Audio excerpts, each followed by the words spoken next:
Thursday.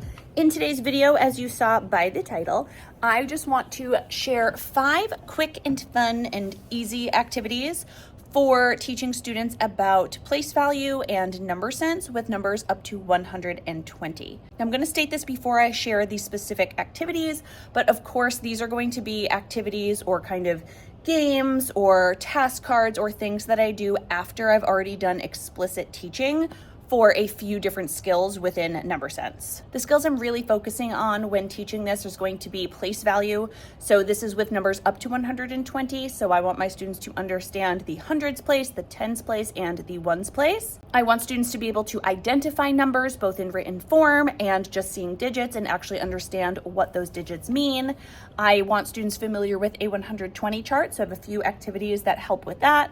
And then also I need students to compare and order any number within 120 as well.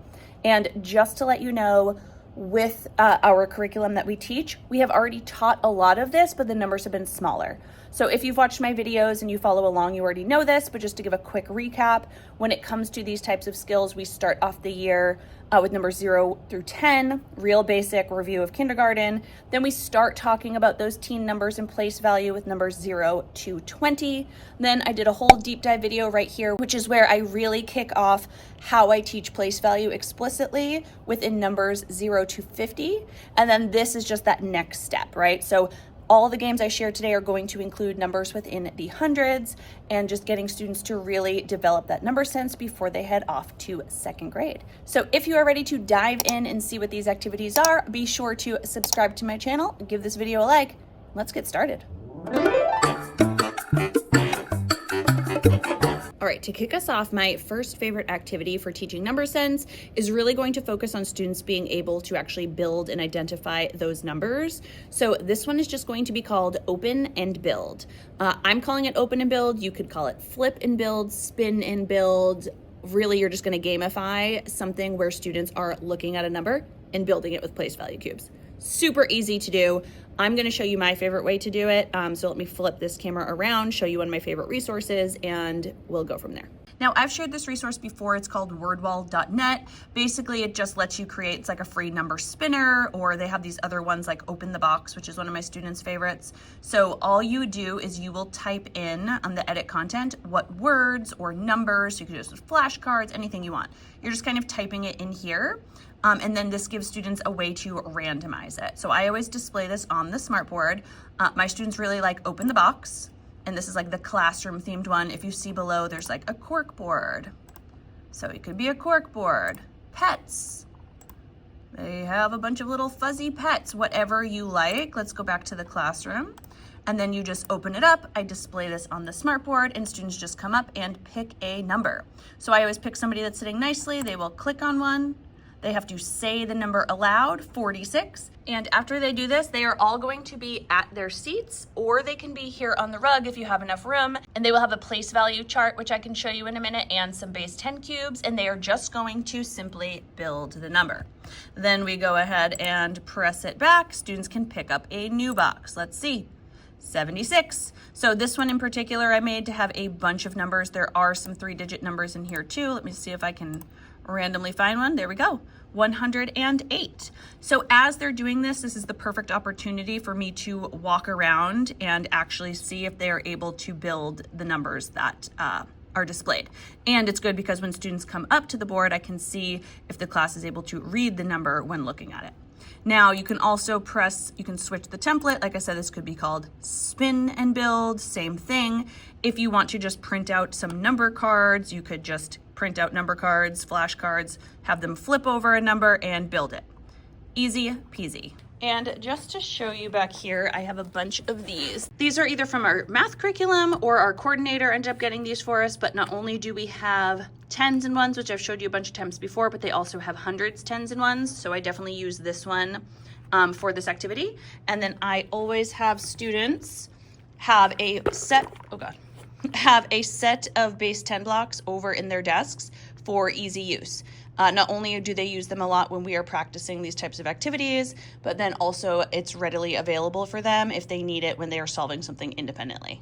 Now, before I go too far into this video, I do just want to let you know that one of my favorite ways to have students practice these skills independently is through IXL. Now, I am so happy to be partnering with them in today's video. IXL is an online learning program for students in grades K through 12, which is filled with games, activities, and lessons that are all standards-based and easy for teachers and parents to assign to students. Let me show you one of my favorite features. One of the things I've been using a lot lately is IXL's new feature called Spark Studio.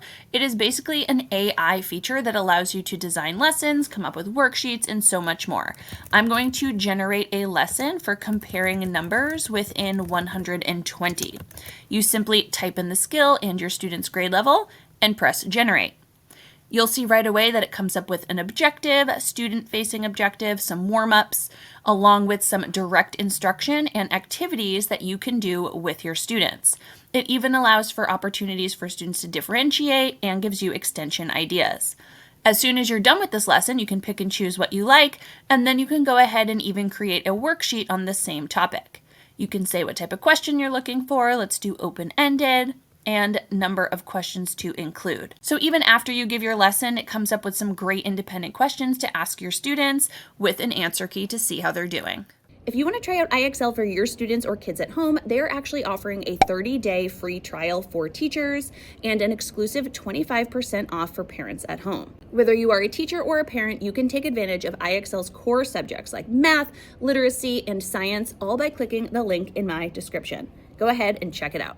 All right, let's talk about activity number 2 that I love for teaching students number sense within 120, and that's going to be some hands-on task cards. Let me show you some of my favorites.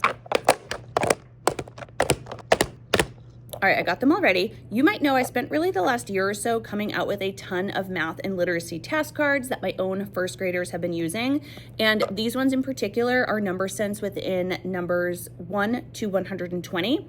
But really the focus is higher numbers because we also do number sense within 20, and I have those for earlier in the year. So let me show you some of these. Okay, this first one is just called Count and Write, and just like it sounds, all students need to do is be able to count up the tens and ones, and they will go ahead and write the number. So I believe this one, I don't think they have hundreds, tens, and ones for this particular one. But it does go up pretty high, and so all students have to do is count the base 10 cubes, which I like because they're moving on from the hands-on to a visual representation. Then they have to write the tens and ones and tell me what number it is. Next up, we have count and clip, and again, the names for all of these I always try to make basically the directions so students know. You can see that these definitely go into the hundreds, so 101. You can either have them clip these with some clothespins, or you can just have them circle. Here they have to count it up, 10, 20, 30, 40, 50, 60, 70, 80, 88. Not gonna count them all, this one's probably 96, 32, and so on. So here they just have to count it and clip it correctly. This is one that I love, it's called Read and Color. And here students have a 100 block. And what they have to do is they have to show what the number 43 would look like by using their expo marker and coloring it in. So 43, has 4 tens. I'm just gonna sloppily do this. They like to, spend their time and color it all in. And then 41, 42, 43. So they can go ahead and shade it. Now for this one, I do like to give them a colored expo marker just so they can see it a little better, but they have to identify 43. And I like this because visually it shows how much 43 is out of 100. And then same for the next one, we have 89, 49, and so on. So they just have to read it and color. Now for this next one, I am getting our place value cubes because this one is called Build and Compare. I do really try with my task cards to make sure some of them include hands-on manipulatives, some of them include visuals, and some of them might be more abstract. So students will get their cards. They have to actually build it. So one student will get 4 ones and build it. The other will build 14, and then they need to draw the symbol to compare the numbers. 86, 35. They need to build it and then they need to compare it. 82 and 82. If students are able to do this without the cubes, then they definitely can. They can go ahead if they're already ready for that abstract part. But I like that building is part of the activity because if they need that extra practice, it's right in there for them and it doesn't feel like a scaffold for them. And then these last two are very similar, and these are ones I actually just did in a small group earlier today. These are just going to have students identifying 2-digit or 3-digit numbers, and then they are adding or subtracting 10. This whole set here is adding, and then these are the same, but it's subtracting. So two different superheroes. So this one, they're gonna build 30, so they'll build it with their cubes if they need to, and add 10 to build 40. 10 plus 10, 20. 110 plus 1, 111. Oh, I forgot. In here, some not only is it tens, but it's either a 10 or a 1 that they are adding each time. This really helps them identify which of the place values they need to add to. Made it a little trickier for some of my students. That's why I did that in a small group. 73 plus 10, 83. 69 plus 1, 70, and so on. And that's the same with subtraction. It has either minus 10 or minus 1. These types of task cards are really simple and easy to use for students, especially at this time in the year. It is middle of April, so it is a great time for students to be practicing these base 10 and these place value concepts, like I said, before they head to second grade. This is really the foundation for what they need, and we started it earlier with those numbers within 50, and now just working up to those numbers within 120 is going to help them tremendously next year. Now, I have made a bunch of math videos in the past, and I always talk about that CRA method. I think I have a whole video about the CRA method right here. It basically stands for concrete, representational, and then abstract, which is just a great teaching method for math where you really want students to understand the concrete concepts first, things like using cubes, heading over into that representational where they can either picture it, either you're showing them a picture, maybe they can draw it themselves, into the abstract where you're kind of taking those scaffolds away. And when I do create these task cards for each skill, I really like for them to kind of walk through those steps. So some will have the hands-on, some will have representational, and some might just be abstract, which then of course you could always use these as needed.